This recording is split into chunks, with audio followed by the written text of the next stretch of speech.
প্রত্যেকের ডাকগুলো কবুল করে আনো আল্লাহ, প্রত্যেকের প্রার্থনা কবুল করো। আমার যে সমস্ত মায়েরা পর্দার আড়াল থেকে আমার কথাগুলো শুনলো গো, আমার মাদেরকে যে কথা বললাম গো, আপনারা মোনাজাত ধরেছেন, আশা করি আপনারা সন্তানদের জন্য প্রার্থনা করতেছেন।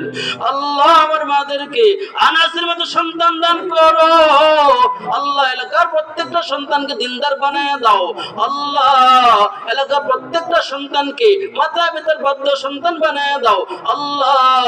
প্রত্যেকের সন্তানগুলোকে সুশিক্ষা শিক্ষিত বানায় দাও ও মালিক। প্রত্যেকের হায়াতের মধ্যে বরকত দিয়া দাও আল্লাহ, প্রত্যেকের রিজিকের মধ্যে বরকত দিয়া দাও, ব্যবসা বাণিজ্যে বরকত দিয়া দাও, কৃষিতে বরকত দিয়া দাও আল্লাহ। এই মাহফিলকে উসিলা করিয়া এই এলাকাটাকে সকল প্রকার আযাব গজব থেকে হেফাজত করিয়া নাও ও মালিক। আমার মুরব্বী বাবারা কেমন করে তোমার কাছে প্রার্থনা করতেছে গো মালিক।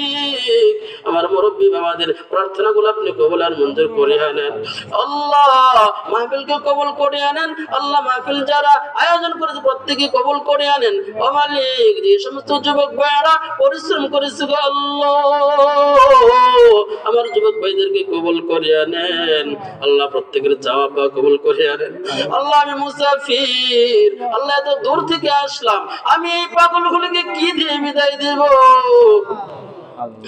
ও মালিক। তাদের জন্য তোমার কুদরতি পায়ে হাত দিয়ে বলতেছি গো মালিক আল্লাহ, আমি মুসাফির, মুসাফির দোয়া তো কবুল হয়ে যায় আল্লাহ।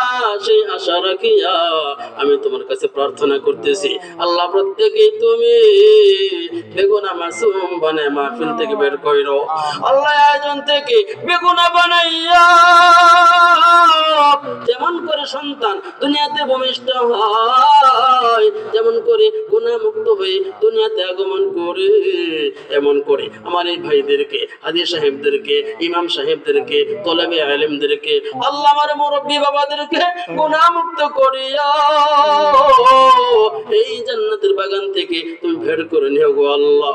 আল্লাহ আমার বাবাদের হায়াতের মধ্যে বরকত দিয়া দাও আল্লাহ।